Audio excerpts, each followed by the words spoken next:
All right. Good morning. Good afternoon. Good evening to wherever it is in the world. You are streaming here on Twitter. Is this the time I? Oh, okay. Here on Twitter, YouTube, wherever it is you are on the internet. Hello to you out there. Monday edition of live Q&A with Wab.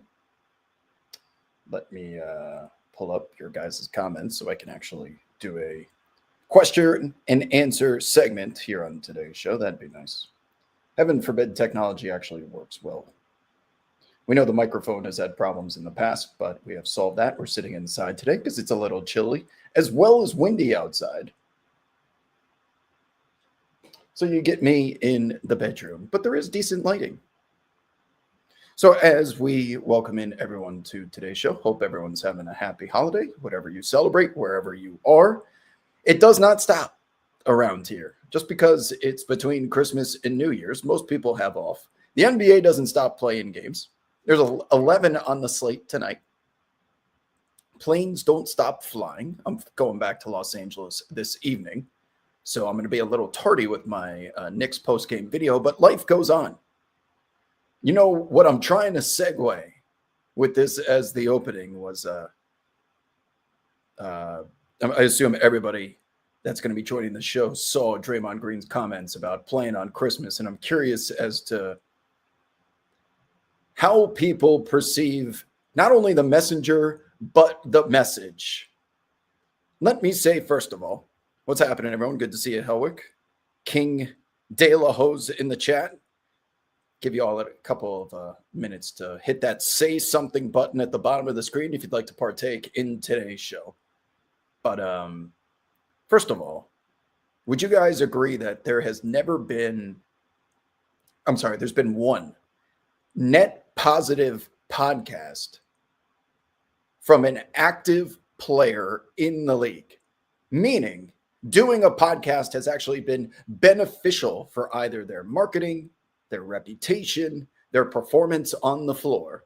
There's been only one, and it's LeBron doing the Mind the Game podcast with JJ Redick because it improved their rapport, their relationship, their chemistry to the point that LeBron was probably a big reason why JJ Redick got that head coaching job. And the Lakers have been successful ever since that has, ever since that happened.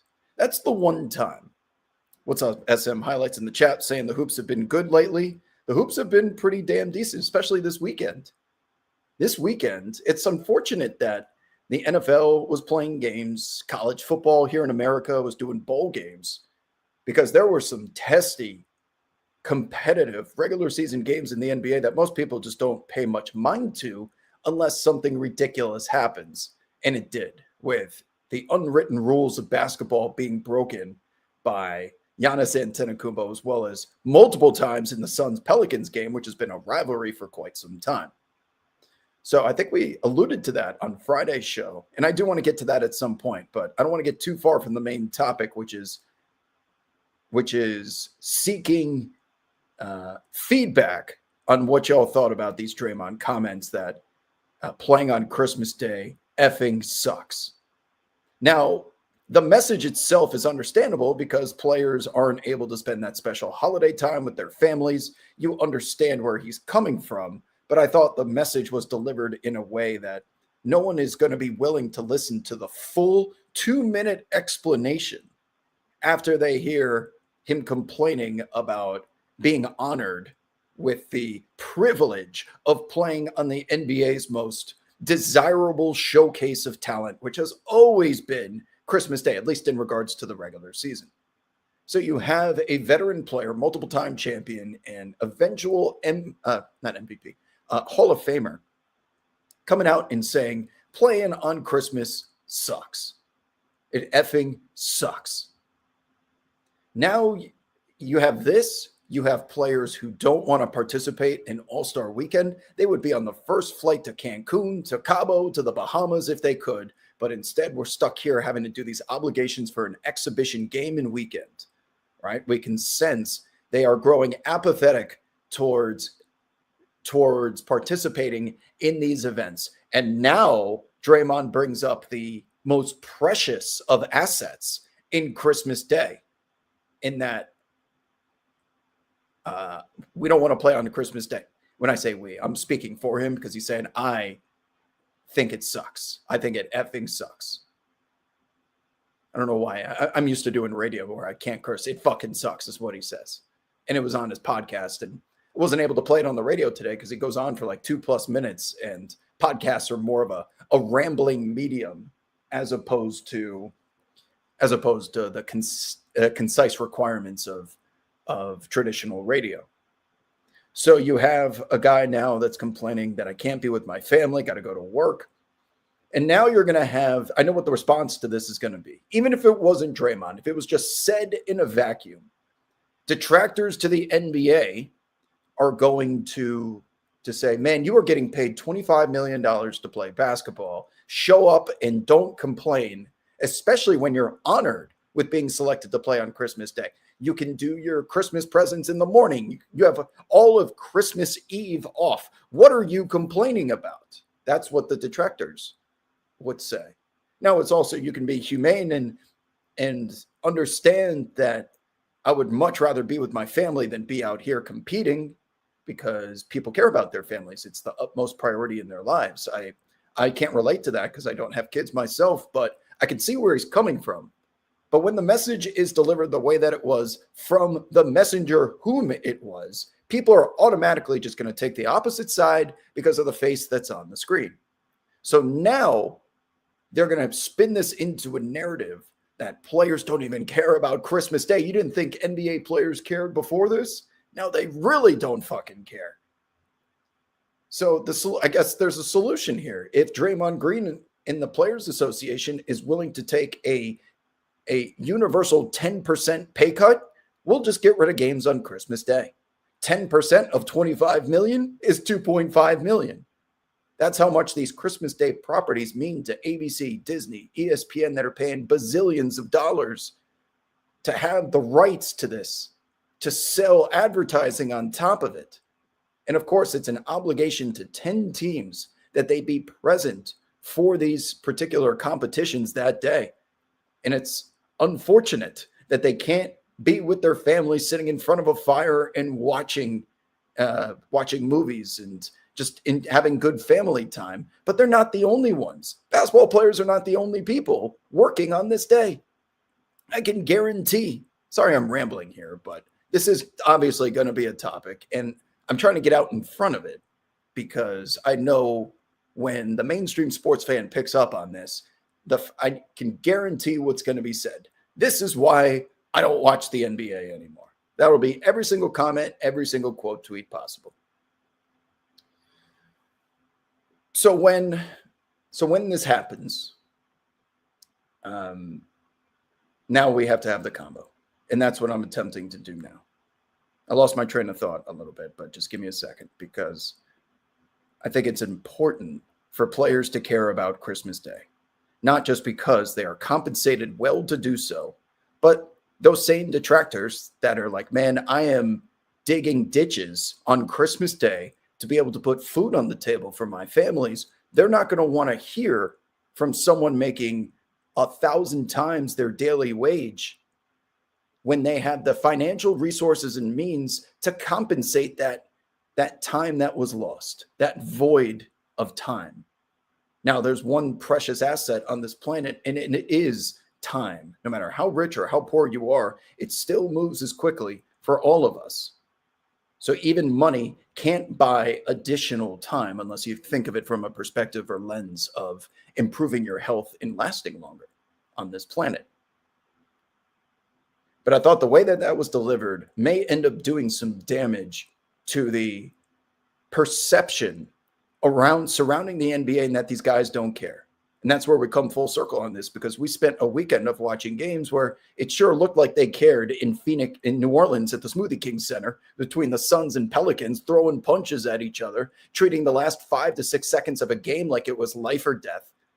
I mean, I was attracted to that product, to a regular season game with a team 20 games under 500, because of how competitive it was. I think some of the basketball being played is high level. The finish between the Knicks and the Hawks was competitive. It had the rivalry aspect. It had Trae Young. It had shot making from Jalen Brunson. It had 3-pointers from Karl-Anthony Towns, protection, offensive rebounding, you name it. Everything that attracts us to the actual sport itself was on full display. But it will continue to get drowned out by all of this noise when someone decides to wake up who's an active player in the league and publishes a podcast in which they are, I would say, at the far end of the extreme. And when he speaks, when Draymond speaks, the viewer is going to think he represents a lot of what the other players are thinking as well. It's an echo chamber society. And the damage that that does to the discourse around the league is now we have to sit here and defend the quality of play from a weekend because of something that was said on a podcast. That's how I wanted to start off today's show. Thanks for listening, chat. Your thoughts, I will now read your comments on all of this stuff because tough watch, that Draymond podcast today. And of course, everyone's blasting him for it. And every single person who despises the NBA now has their justification for, see, I knew it. They don't even want to play in Christmas Day. They're not getting a penny of my hard-earned money. Phil Cross is in the chat leading us off. I think he asked a question before I went on my ramble. What's your thoughts on Jalen Duren not being in the top 20 in the first All-Star returns in the East? This is a popularity contest. Go vote more. That's my thoughts. It's a popularity contest. What do you expect, the rest of the world to know who Jalen Duren is? Detroit Pistons are in first place, at least for now.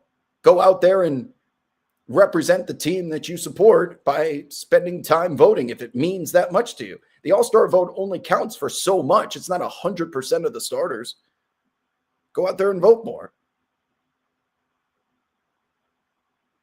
Shout out to our partners at ProfitX, who I'd like to welcome into today's show. We're going to keep an eye on any news that comes in throughout the day, by the way. If there's any major lineup news, we'll jump on it immediately. But as of this moment, nothing has come through. Let's see what else you guys got. What's up, Hellwick in the chat says, I haven't been able to watch much outside of Christmas this past week. I wish I saw that Magic Nuggets game. Anthony Black is a thing. This poll is like right my way. It's so annoying. Hold on. We're going to follow the sun here. Okay, much better. Anthony Black is a thing. I don't know where this came from. Watching that man shoot threes last year, everyone was going underneath the screen when Anthony Black was on the floor. He was still getting him up in volume, but no one really respected it. And now he leads the team in scoring like he put 40 up on the Nuggets like it's absolutely nothing. He's going to be in contention for Sixth Man of the Year, depending on how many games that he starts. That has been the common denominator or the theme of this season thus far, is when a star or mainstay in a rotation goes down, how this opportunity has been gobbled up by guys, the Dennis Jenkins, the Nick Smith Jr.'s, the Anthony Blacks, every team, even the Knicks have this guy, Kevin McCullough Jr., that's stepping in for Josh Hart, that's playing clutch minutes against the Atlanta Hawks. How many guys have taken advantage of this opportunity?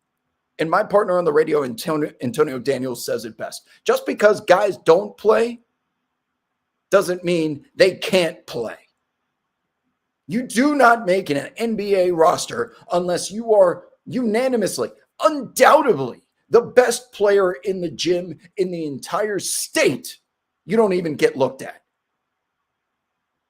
And to see, yes, it sucks when stars get load managed with 3 hours to go. You've bought your tickets already. You're anticipating seeing a major star. He's not going to be playing. It's a little bit of a letdown. But that does not mean the basketball has not delivered, because guys like Anthony Black, in absence of Jalen Suggs, have stepped in and stepped up almost every single time. It's to the point now, you know me as someone like here on ProfitX, how many times have we jumped on CLV because the Pistons decided to bench everyone but Duncan Robinson? It's going to be this Dennis Jenkins guy, and it's going to be B-Ball Paul Reed and Duncan Robinson, whoever. And then they go out there and they win the game straight up, even though we beat the market by like 7-8 points. The perception around these backup guys influencing lines in a way that in the past, if you beat closing line value by 8 points, you're probably going to win. And it's quite literally winless this year. Winless. When a team has benched their stars, when Giannis isn't in there, the Golden State Warriors found out about Ryan Rollins really quickly. I've been on all the losing sides. It's 0-6, not just against the spread, but straight up, which means these bench guys are making the most of their opportunity in a way that might just be unprecedented. Anthony Black, take a bow, because that performance against the Nuggets, that was chaos in the final 5 minutes. There were multiple 9-0 runs, back and forth. Jokic goes for 30, 20, and 10. I think it was like 33, 21, and 10 or something like that. Anthony Black goes bonkers. Big shots all over the place. It's been decent. And I'm the first to come in here and certainly tell you when it stinks. One of my favorite hobbies is complaining about jerseys, poor play, things like that. That is not the case right now. That is not the case whatsoever.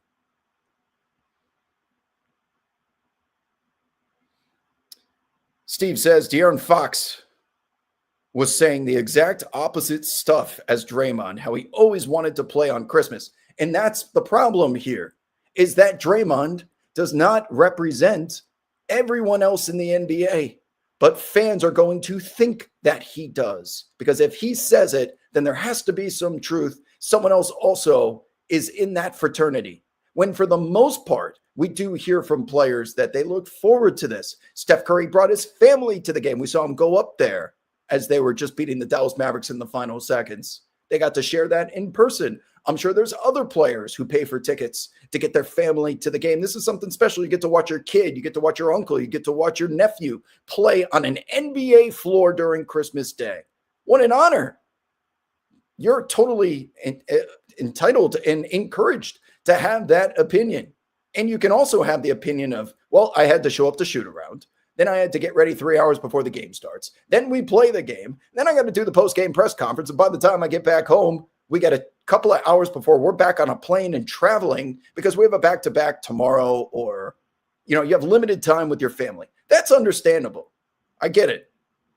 But at the same time, you do know what you signed up for. And if you do get to this level, you are going to be required to play during the NBA's showcase games. This, by the way, does not include people's opinions that don't even treat Christmas like it's a holiday of value.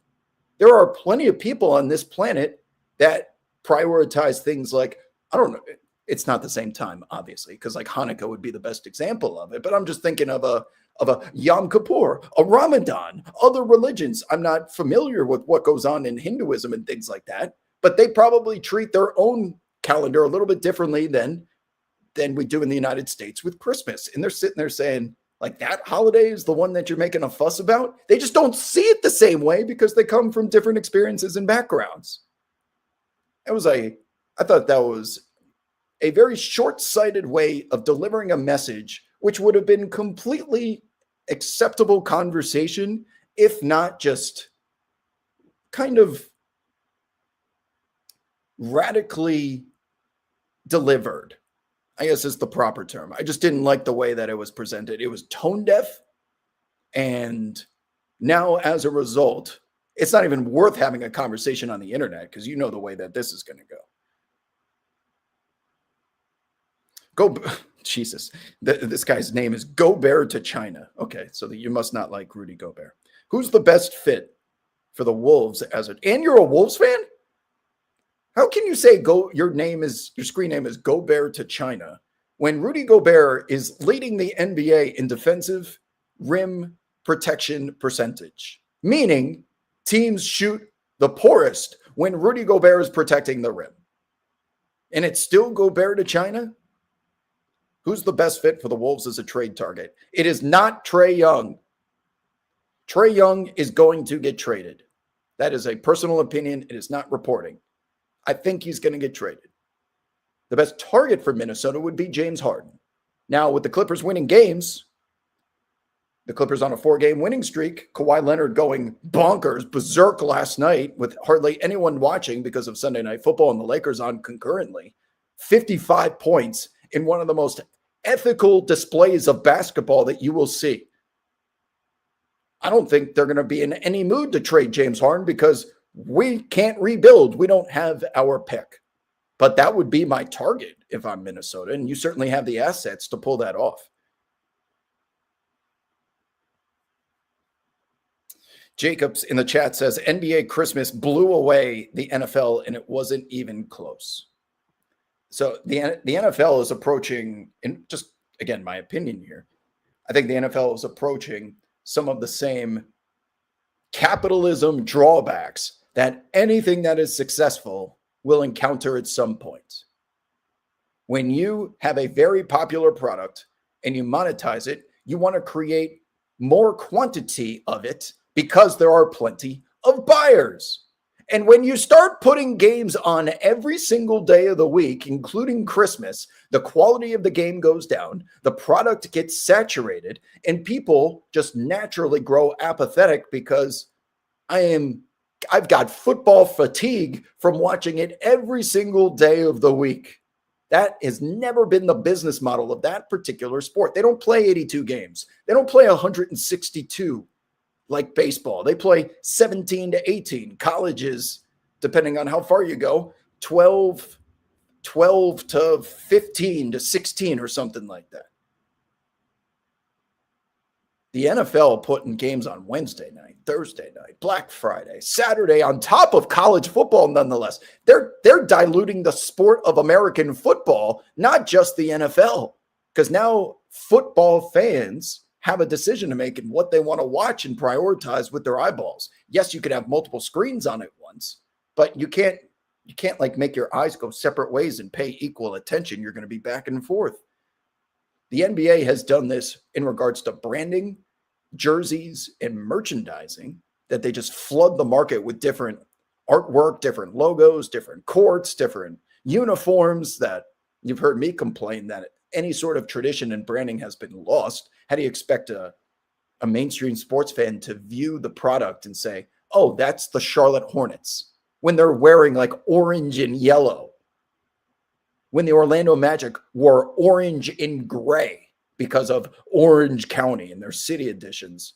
You have to do a complete re-education of the mainstream sports viewer when you do some shit like that. And I think the NFL may find out years down the road, because it's not going to be reflected anytime soon. Numbers are still going to be high. Fantasy football, gambling, is what a lot of people care about, and they're going to watch regardless. But underneath the surface, there could be an ingrown hair developing that could get really irritated and hopefully not fall into the same fallacies that the NBA created, self-inflicted. Helwick says, my biggest all-star return surprise wasn't Avdia over Avdia over LeBron? Does he have more votes? Are you telling me Denny Avdia has more votes than LeBron? It's AD being 13th and Flag not being top 20. I've never met a Mavs fan who would vote for AD and not Flag. Interesting. Huh. Yeah, that's a little shocking, but I need you to clarify the whole Avdia LeBron thing. What's up, Shaden? Says, what's up? Any favorite spots today? We can take a quick look. I didn't have anything on the top. Mitchell Robinson's out for the Knicks tonight, and that obviously is going to be a gaping hole in the rebounding category. So if you're looking for anything here, I'm going to OG's over on rebounds. I would guess without even looking that Karl-Anthony Towns is going to be 11.5. 13.5. Holy moly. 13.5, Carl, that's too high. It's usually 11.5 when Mitch is out. That's too high. OG Anunoby, rebounds, is my answer. OG Anunoby over 5.5. It's minus 146 right now, but there's only $89 of liquidity on ProfitX. So if you're looking for some action tonight, that would be my lane for sure.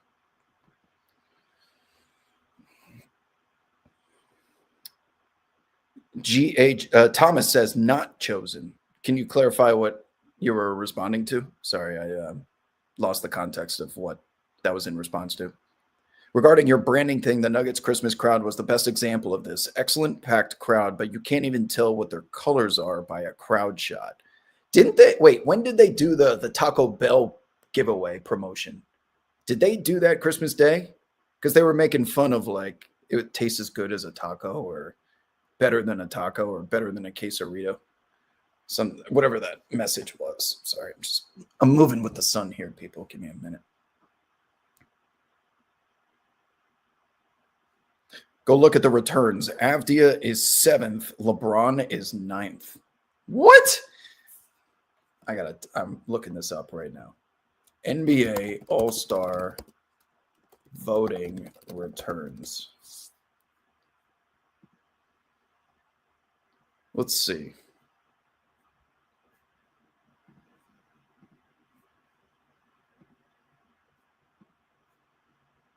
Here we go. First fan returns. Denny Avdia, 7th.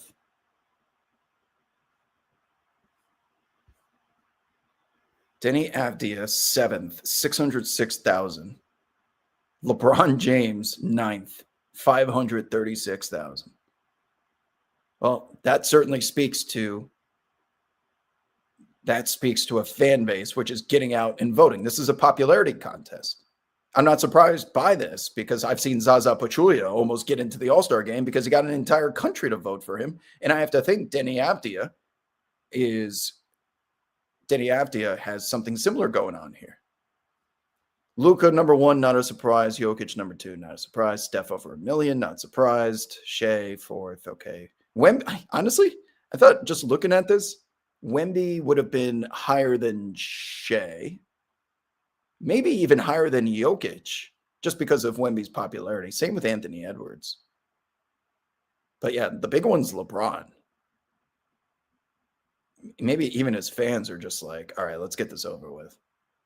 That's interesting. All right. Yeah, this is more of just this speaks to the subset of fans that are willing to take time to fill out an all-star ballot.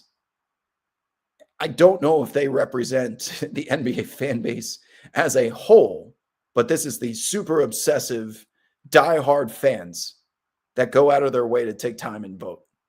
So this will tell you how many of these guys have the most diehard fans. I'm surprised I don't see Russell Westbrook on here then.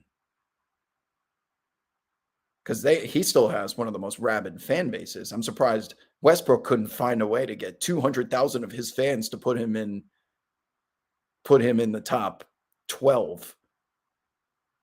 On the Eastern side, okay, Giannis is popular. We get that. Jalen Brunson's in New York. Tyrese has been great. Cade Cunningham is an up-and-coming star. These all seem to make sense. Any shocking ones here? Michael Porter Jr. maybe, but he's been pretty damn good. LaMelo Ball just out of pure popularity. OG Anunoby might be first team all defense at 13. That makes sense. I don't see anything stunning. Joel Embiid's all the way down there at 17, but he hasn't hardly played. That's all pretty par for the course.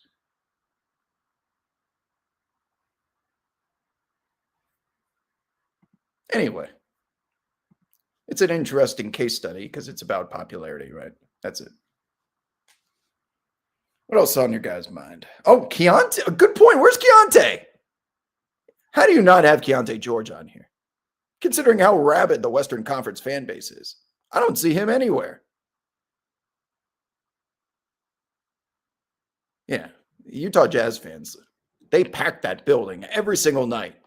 If every single fan just punched the ballot once before they walked out the door, he would easily be on this list. He's been incredible. He might be most improved player.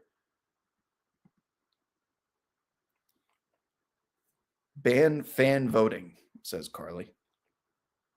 Carly, something tells me that you are headed down the WOB route of I might be one of them.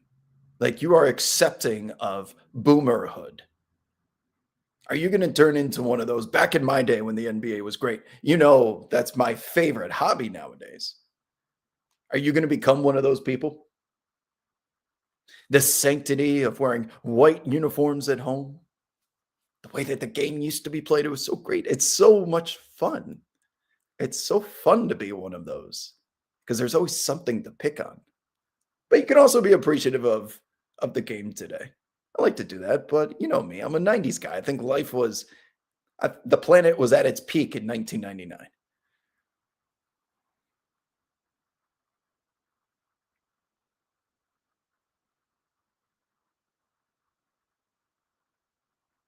Logan says the people that take time to vote are the ones who only care specifically about their favorite player. Fair ish. Yeah, Eastern Conference was kind of reasonable to me. The Western Conference with Denny above LeBron was certainly the shocker. Logan says is it pluribus? How do you pronounce that new show on Apple TV from Vince Gilligan? Is it pluribus? You know I can't pronounce anything. I'm up until the season finale, and I'm going to watch the 9th episode tonight. I have enjoyed it very much. It is the epitome of a Vince Gilligan directed show. I've enjoyed it, and I would recommend it. And Apple TV continues to just produce banger after banger. It's the new HBO. Oh, Carly says, I do feel the Wob Scrooge tendencies coming on. You'll start to get a couple of gray hairs in the head. I know it's tough for you to grow scruff, but you start to get the gray hairs and it starts to inspire you to adopt those Scrooge tendencies that you reference. Yes. Once you get to about 30, let's see. You start getting sick of kids around 34, 35. Because you're too old to be one of them if you're still hanging out at the young kids bars until 2 a.m. when you're 33, you look 33, right? You can't be hanging out with those post-grad college kids when you're 33. So then you start to change your lifestyle up a little bit. And then you start to appreciate, which you don't realize how good something was until it's gone. Okay, I've got phonetic spelling in the chat. Pluribus. That can't be right. There's only one B. Pluribus.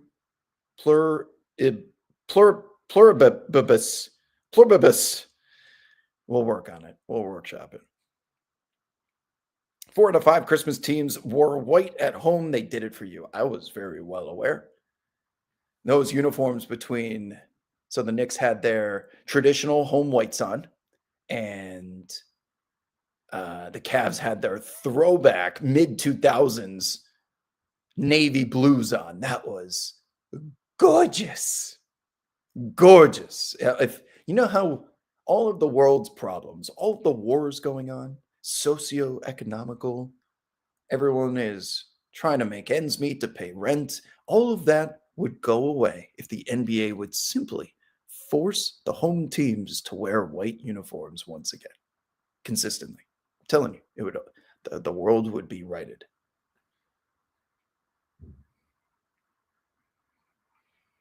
Sooner in your case. Yeah, I mean, even for me, I was starting to get Scroogey and grouchy when we were finishing up Radio Roulette, which was what?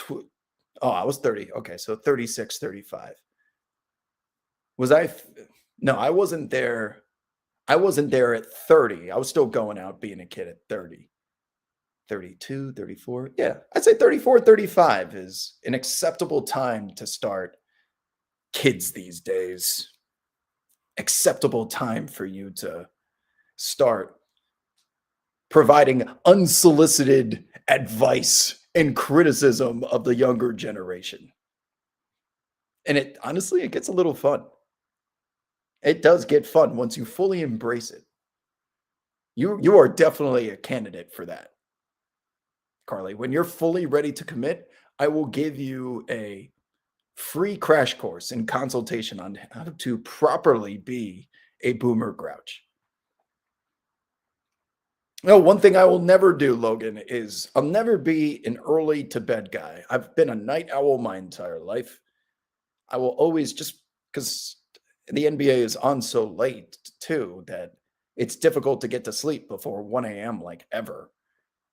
And I've just naturally I get a lot of work done when people go to bed, normally between 10 and 11, and then I do work from 11 to 1. There's zero distractions whatsoever unless there's a police chase on.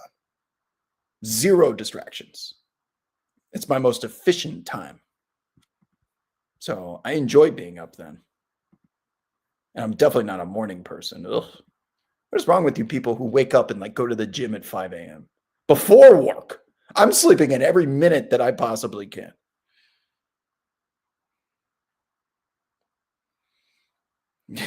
Steve says, I'm well ahead of schedule into boomerdom then. Okay, no, I don't think you're there yet. You still have, well, I mean, you're in the workforce, you're professional, but do you find yourself watching people socialize and say, I just don't relate to you anymore? Because when you start doing that, then you can start to graduate into the boomerdom grad school program. The chat, Danny says there are many things wrong with me. No, you don't need this to be. This is more of a we're old. You do your thing. By all means, I may not like it, but that shouldn't persuade you for Gen Alpha to be doing what they do. Gen Alpha is addicted to devices and they don't socialize out. They don't consume the same products that millennials and Gen Z does. It's just more difficult to relate to them. It took me weeks to figure out what the hell 6-7 was. Like back in my days of being fully online, I would have known about that in a heartbeat. You'll find yourself very like, I just don't care as you get older. That is a guarantee for anyone out there.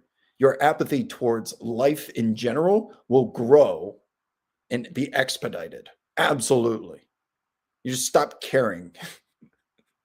Either converse with me in a normal way. I just don't have time nor care to be beloved by everyone or everything.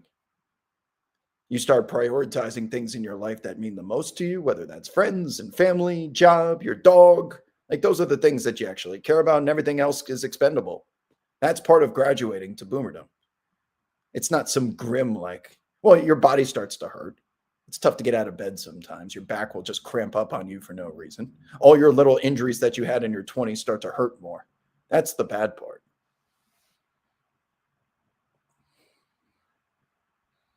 Okay. This sun keeps shifting on me, so I'm going to shift back. How about this? Look at this. Much better.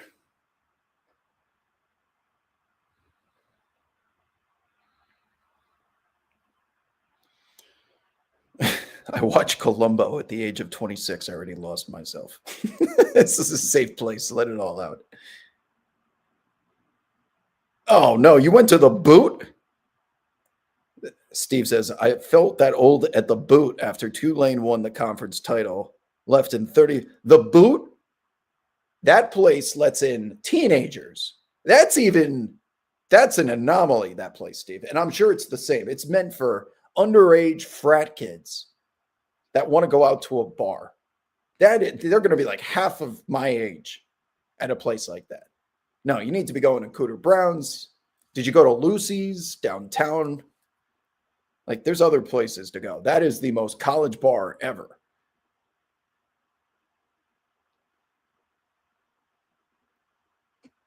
Carly says, when I stopped trying to keep up with modern music, I knew it was over. Oh, also, modern music sucks.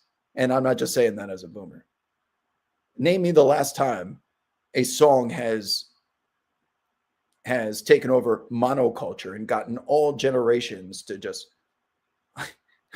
there's been no, I'll start dating myself. When was the last time we heard a Macarena? When was the last time we heard Chumbawamba? When was the last time we heard a Who Let the Dogs Out? Where they play it in sports arenas, where you play it in the car and you hear it in the gym or in elevators. No songs transcend society in that way anymore. At least they haven't recently. So there's been very like, if you like this type of music or this artist, it's here for you. But Taylor Swift, I guess, but that's it's meant for younger women.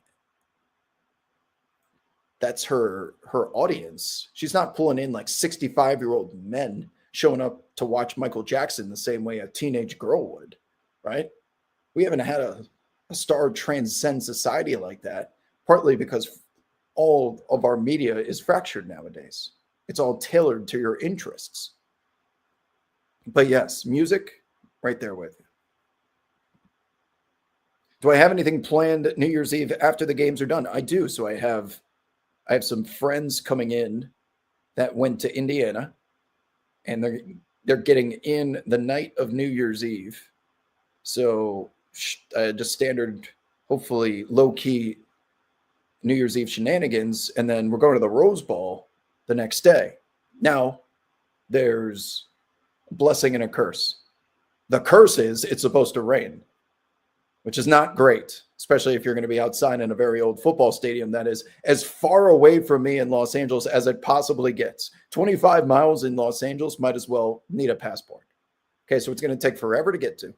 It's going to rain. It's probably going to be chilly, but the benefit is cheap tickets. So prices have been crashing, and Alabama was recently at the Rose Bowl playing Michigan. So I don't know if those fans want to make a second trip for a quarterfinal matchup when we'll save our money for the semis or the national championship, which is probably closer than Los Angeles is. So prices, I might be able to sit at like the 50-yard line, somewhere near it with a seat back, because most of the Rose Bowl is bleachers. I might be able to get a seat back for less than a $200 expenditure to go to the Rose Bowl. That interests me very much. They better come with their ponchos. I just got a poncho for Christmas. Christmas present, poncho, because the one day it rains in LA just happens to be Rose Bowl day. Oh, Mr. Brightside? Yeah, Mr. Brightside. Those are all like the fan chant songs at college football stadiums. The only song that has transcended the world internationally is Zombie Nation. Zombie Nation and what is it called? White Stripes?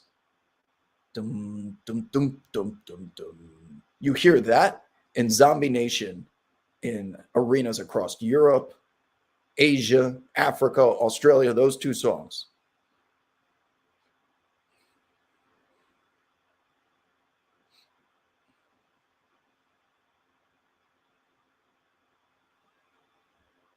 Every Indiana fan ever will be at the Rose Bowl. Yeah. And they also don't care about bad weather. They're used to it. It's the Big Ten. But Indiana is only half. And they're playing Bama with a fan base that I don't know will show up with the same attendance that they usually do, considering all of what I just discussed. You're going up to the Cotton Bowl. Good luck. Nice. I saw your video pop up, Helwick, on my For You feed, which means it had traction within the algorithm. You're giving out ribs or something at the Texas Bowl. Popped up on the For You algorithm. So you must have done something right with that one. That's the game we play nowadays. Twitter has, I will say, not evolved, devolved into one of those algorithmic social media networks. It was always what separated it from the Instagrams, the TikToks, the LinkedIns. It prioritized the chronological feed, which certainly prioritized news breaking. Because if anything ever happened, you knew Twitter was the place to go because you could refresh your timeline and just get continuous updates. But now it's just all, it could come from any time. And to find news and analysis of current events, you have to click the drop down arrow, switch it to most recent, and it's a 2-3 click process that no one's going to do. No one's going to do unless you're a power user of the website. So now, unfortunately, Twitter is just like everything else, and it's lost its uniqueness, at least for the users that were previously using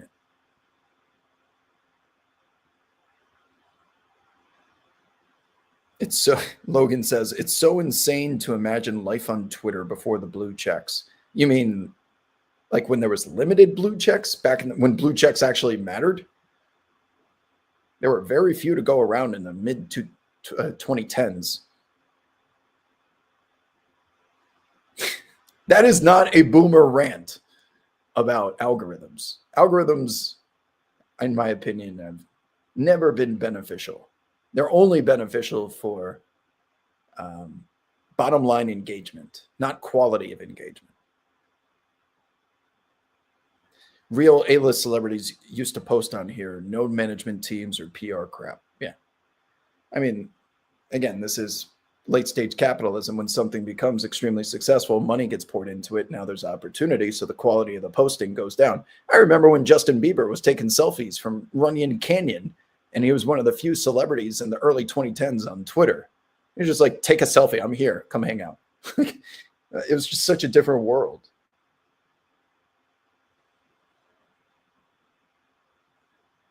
Oh, when blue checks were given to actual reputable accounts and comment sections were actually enjoyable and creative. Yeah. Like my comment section is all bots and just like young teenagers screaming about players and stuff.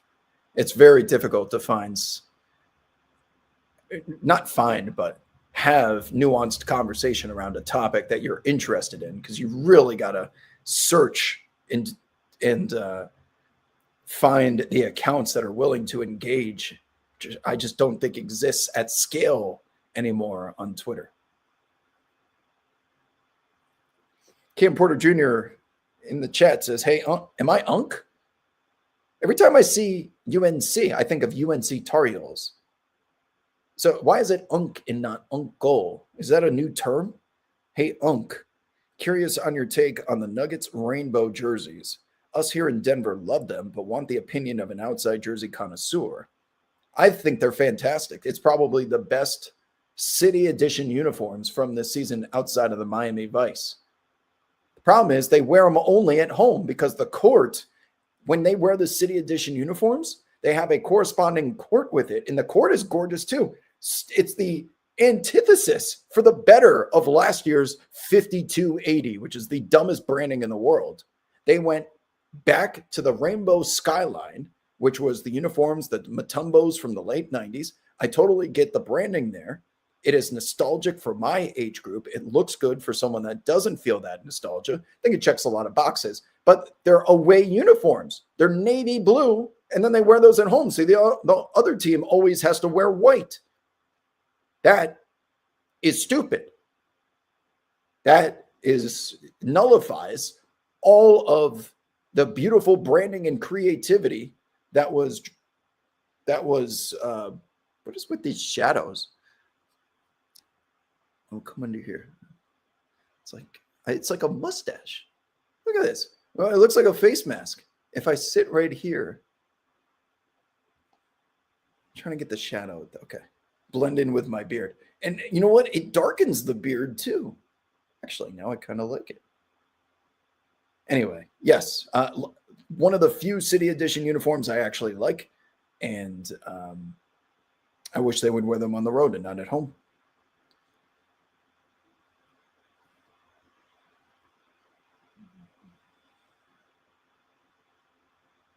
back when hashtags meant something. Y'all remember hashtags? Dude, hashtags were super important for like 10 years. You know how many kids on Twitter nowadays probably have no clue what the crying Jordan meme was? That was by far the longest living meme on Twitter. Nowadays, because of the algorithm, even can I meet you or may I meet you took the internet by storm. That lasts exactly 24 hours, because then the algorithm expires and they just move on to the next trend. May I meet you? The Coldplay dude and HR girl who were having an affair. 24 hours. Even if you become the main character on Twitter, all you have to do is survive 24 hours and everyone's going to move on no matter what you did. No matter what you did.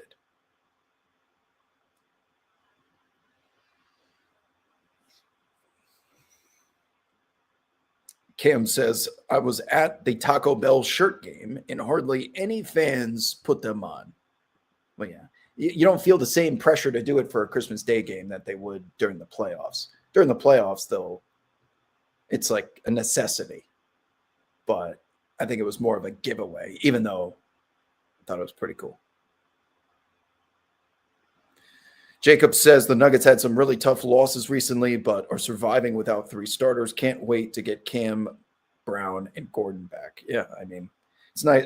Julian Strother having that experience from Game 6 in last year's Thunder series sure makes showing up and playing in the regular season seem like a walk in the park. But the Nuggets are a legitimate championship contender, and they're going to need those 3 guys on the floor for that to be accomplished. So hopefully they come back soon.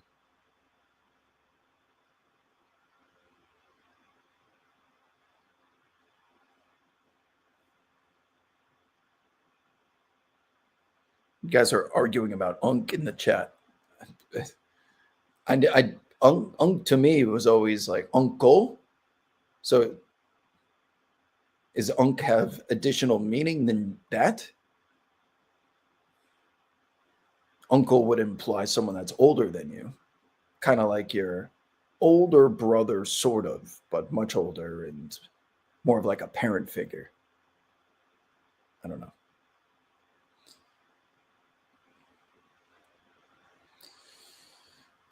And then there was, last thing we didn't discuss. We haven't had any news come in, by the way. No lineup news. There's 11. Oh, there's one. Jalen Suggs. It's as if I spoke it into existence. Jalen Suggs out. Goga Batadze in. We're going to start to see some of these lineup pops because lineup decisions are due 90 minutes before tip-off, I think.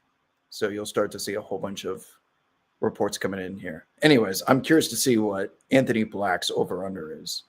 18.5. 18.5 with no Jalen Suggs. So if you thought that near 40-point performance was not a fluke, all you have to do is clear 18.5 tonight against the Toronto Raptors, who have put on quite the display yesterday, but second leg of a back-to-back. What's the game of the night? Game of the night is Wemby versus the Cavs. Right here. Only 3-point favorites. Wee-oo, wee-oo. Why is that so short? Wee-oo, wee-oo.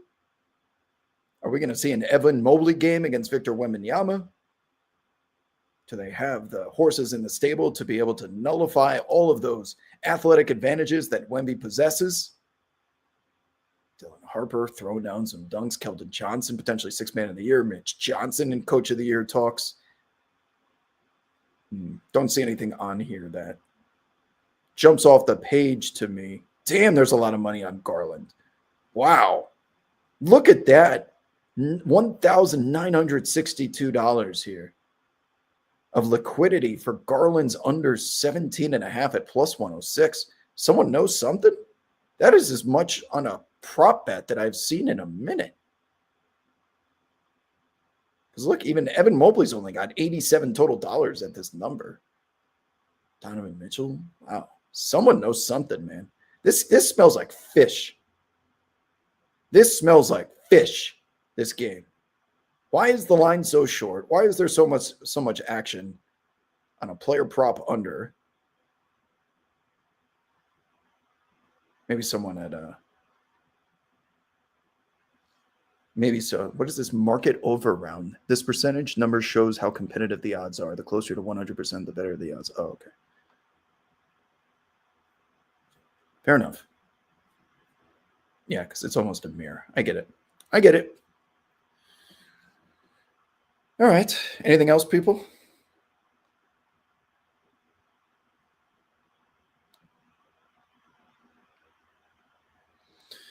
Wob, where do I get the lineup news wires? I still have push notifications coming through from the channel that Justin Fan and I built at Underdog NBA. So since we left, there's people that are still working the news wires that are pushing through all of the injury updates and who's active and who's not. I just push it through to my phone. Crazy how that account is taken off, right? We started those. He was managing the Twitter accounts. I was doing the YouTube and the other ones. We started those things at 0, 0, 0, 0, 0. And now it's like the most desirable utility for, like, for example, just got a status alert. Bam Adebayo remains probable. What was that? Remains probable on Monday. But yeah, now they have almost millions of followers across all those accounts.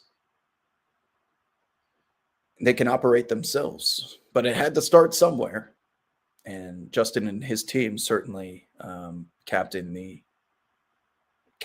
the Twitter side of things. And my job there was, in addition to doing shows on it, was more so promoting it.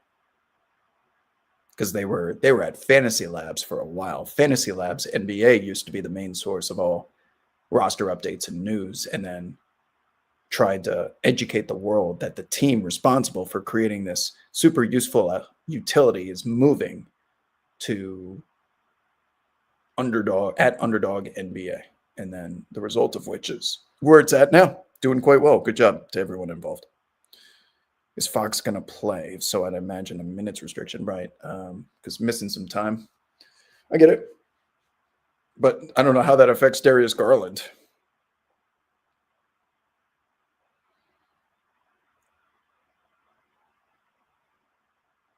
How many more games similar to that does Kawhi have left in him? Yeah, good job pointing that out in the chat. Kawhi was incredible. He had some incredible performances against the Denver Nuggets, but they were going up against Jokic, man, and they fell just short.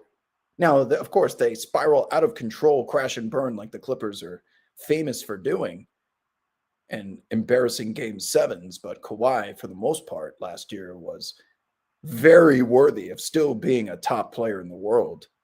And last night was as ethical of a performance. I don't care.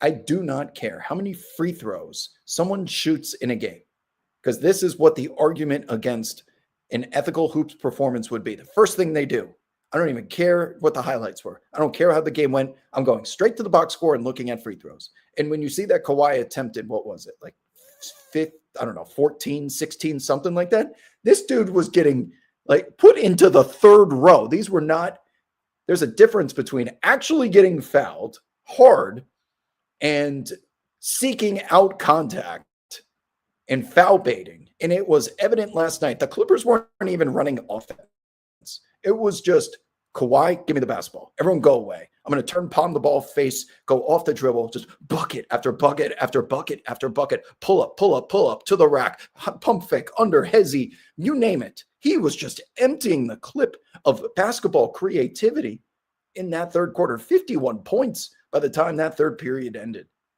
That was magnificent display of talent. In the conversation we had on the show earlier today was the obvious candidates of ethical hoopers are what?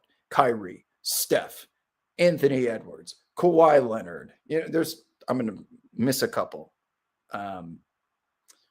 But it is obvious that certain guys have a reputation for playing the way that it's supposed to be played. And then there's the Lukas, the Brunsons, the Trae Youngs, the James Hardens, the Shai Gilgeous-Alexanders, you name it.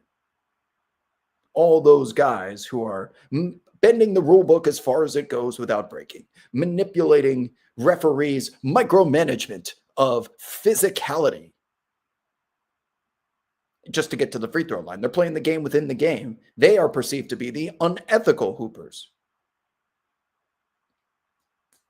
Let me tell you, if you watch that Kawhi performance last night, you don't walk away with like, that's the way that the game is supposed to be played by someone who's that good. Just make it a mockery of anyone who's guarding him with one-on-one isolation. You could have ethical hoops performances from non-ethical players for sure. I don't think it's mutually exclusive. But do not let a quantity of free throws determine whether a performance was ethical or not. The eye test is a significant factor. Significant. And the Nuggets were basically one better half away from beating the champs last season. The Clippers have ran into some tough playoff matchups the last couple of years. Facts. The Clippers played well in that series, man. They were up against a team that could have very well won the championship if Game 7 against the Thunder goes a little bit differently, and Aaron Gordon isn't playing on 1 1/4 legs.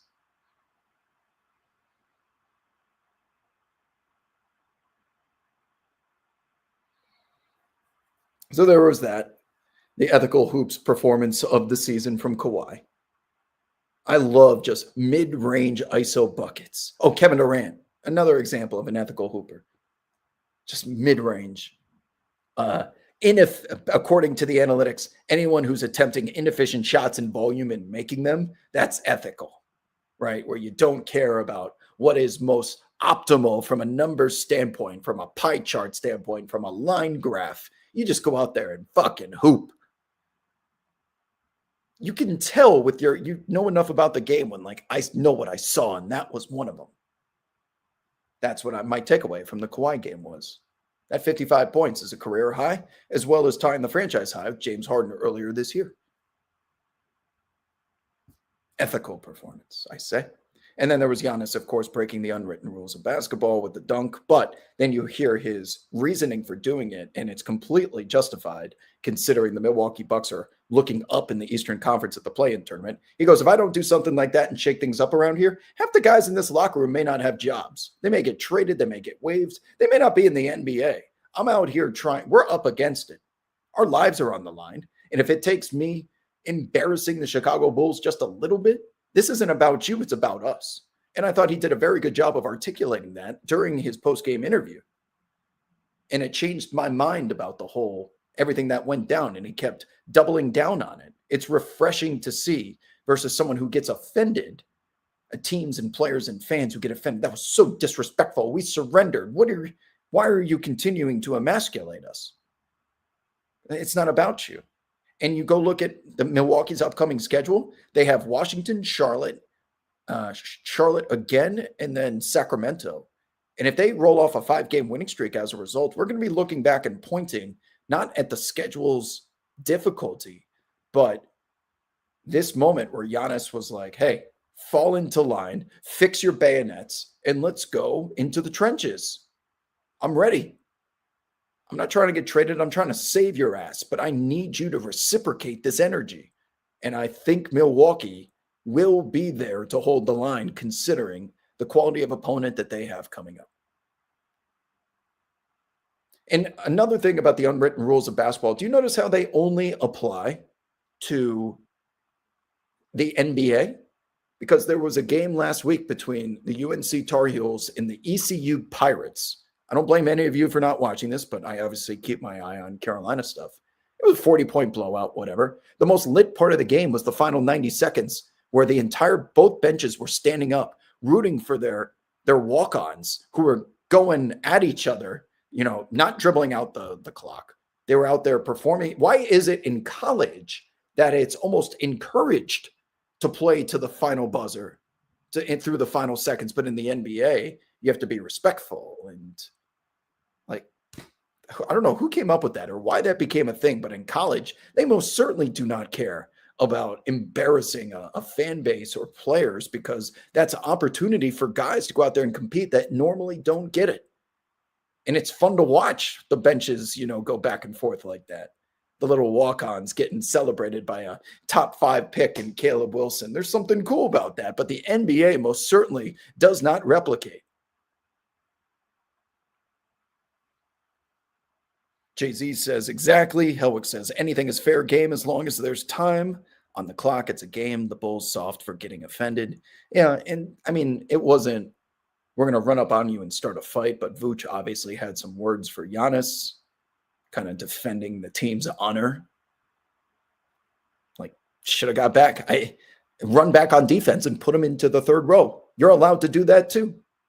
Foul his ass, get a flagrant foul, the game's over. Defend your home turf. You're allowed to do that.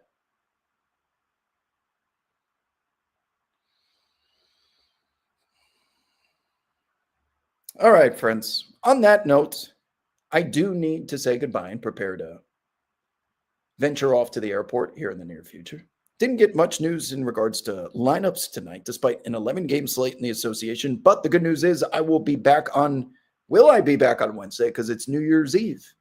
Maybe check in and do a New Year's Eve show. I would also imagine that there's going to be early games because it's New Year's Eve. So maybe we'll do another one of these on Wednesday before festivities and shenanigans begin. Until then, my friends, it has been a pleasure. Thanks for tuning in during your break or whatever it is you're doing today. It's kind of an awkward time between Christmas and New Year's. People are sort of working, not working, traveling, not traveling, and whatever. Regardless, you're here, and I appreciate you guys. Hit the retweet button, hit the like button. Use ProfitX for all of your sports investing needs. We appreciate them as our partners as always. And then I'll be back on Wednesday. Deuces. Thanks for the questions, too. Inspired. We just went an hour and 6 minutes talking about practically nothing. But when you guys come prepared with engagement, we could talk about this shit for another hour if we needed to. Adios.